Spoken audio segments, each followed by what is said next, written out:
Bismillahirrahmanirrahim. Assalamualaikum warahmatullahi wabarakatuh.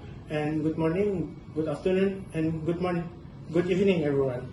So we from Faculty of Islamic Economic and Finance, tutorial group 4, and today we will be sharing our simplified notes for lecture 5, the essence of Islamic civilizations by Dr. Mohammad by Haji Yusuf.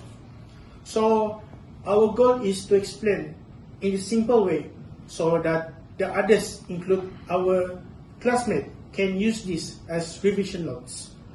So without further ado, let's get started.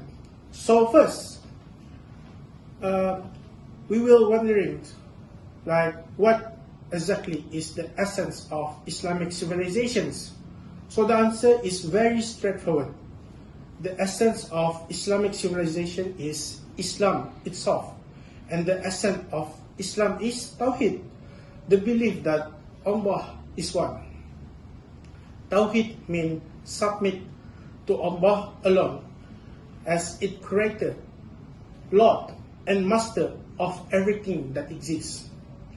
It's summarized in Shahada, or declaration of faith, which is La ilaha illallah, there is no God but Allah.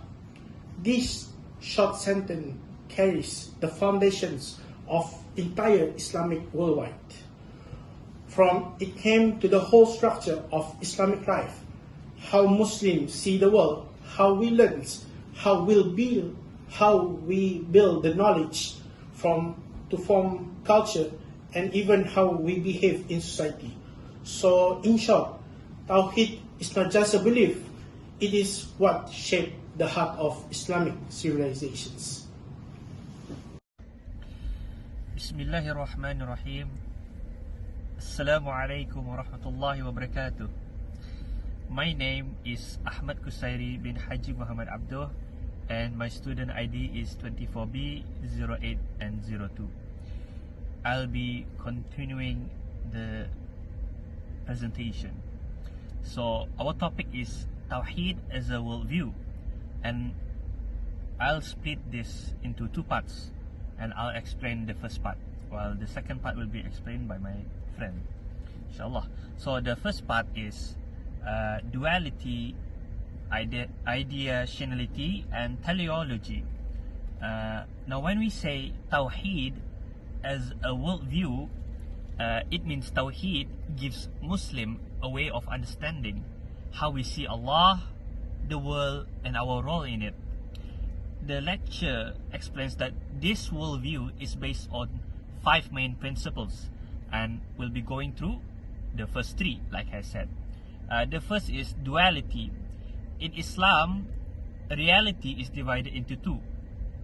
The first is Allah, the creator, eternal, unique, and without any partner. The second is everything else, which is creation, including humans, animals, the universe, time, and even paradise and hell. So we believe that everything we see and experience is created by Allah, and nothing can be equal to Him.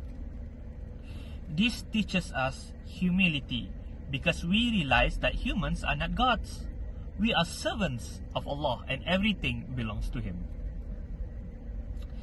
Now, the second one is ideationality. This principle is about knowledge and understanding. It means the relationship between Allah and human beings is not physical. It's based on ideas, knowledge, and understanding. Allah gave us the ability to think, imagine, and reason. Through these abilities, we can understand His will in 2 ways. First, through revelation, like the Quran and the teachings of the Prophet sallallahu alaihi wasallam. Second, through observation, by studying nature and the world around us. So, both revelation and science are connected. Both help us recognize Allah's greatness. Now, the third part is teleology. Teleology simply means purpose. In Islam, nothing happens by accident. Everything in this universe serves a purpose designed by Allah. The Quran tells us that the world is a cosmos, or an orderly system, not chaos. For example, the sun rises and sets with perfect timing. Water nourishes the earth, and humans are created with intelligence to make choices. This shows that Allah created everything with meaning and purpose, and our job is to understand and follow that purpose. That is all from me. Rahman. My name is Mohammad and Aiman, 24B0816. Today, I'm going to continue the last two principles, which is capacity of man and malleability of nature, and responsibility and judgment. For the capacity of man and malleability of nature, the fourth principle teach us that everything Allah created have a purpose, and humans are given the unique ability to understand and fulfill the purpose. Allah blessed us with intelligence, creativity, and free will, things that no other creation has the same level. Because of this, humans have a capacity to change themselves, to grow, and to improve. We can also shape the society, even influence the environment around us. All of this show how much trust Allah has given to human being. But for human to be able to do this thing, the universe must be malleable, meaning flexible and adaptable. Nature is not fixed or impossible to change. Allah created it in the way that it can respond to human effect. That's why seeds grow when we plant them, buildings stand when we design them properly. This shows that the universe is designed to support human action as long as we follow Allah's guidance.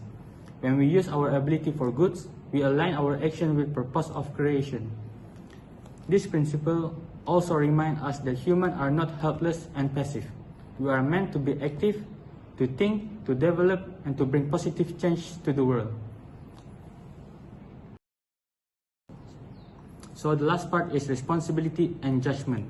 Because humans have the freedom to act, we also have responsibility. We are responsible for our choice, whether we obey Allah or not. And since we have responsibility, there also must be judgment, where Allah will hold us accountable for our action.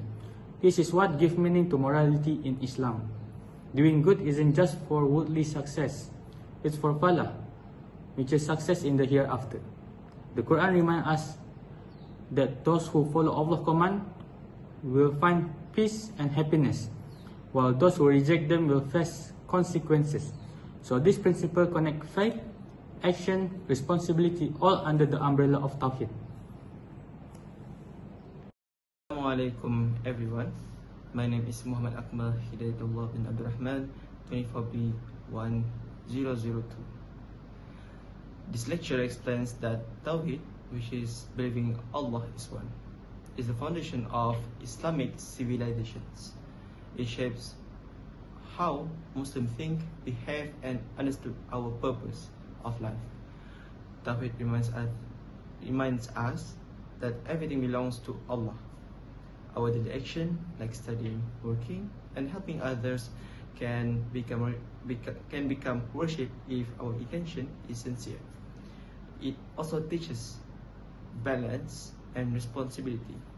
Allah created everything with purpose, so we must take care of ourselves, other people, and the environment. As Khalifa, we should act with ihsan, which is doing our best in everything. Because we have free will, we will face judgment, and every action matters. This given life meaning, knowing Allah sees our effort. Tawheed brings peace too. When we trust Allah, then we stay patient, even though through challenges. And in history, Tawheed made Muslim civilizations strong by uniting faith and knowledge. For progress today, we must return to these foundations, and that's the heart of this lecture. And returning to Tawheed as our foundation. Thank you for listening, and may Allah guide us all to true success. Assalamu alaikum wa rahmatullahi wa barakatuh.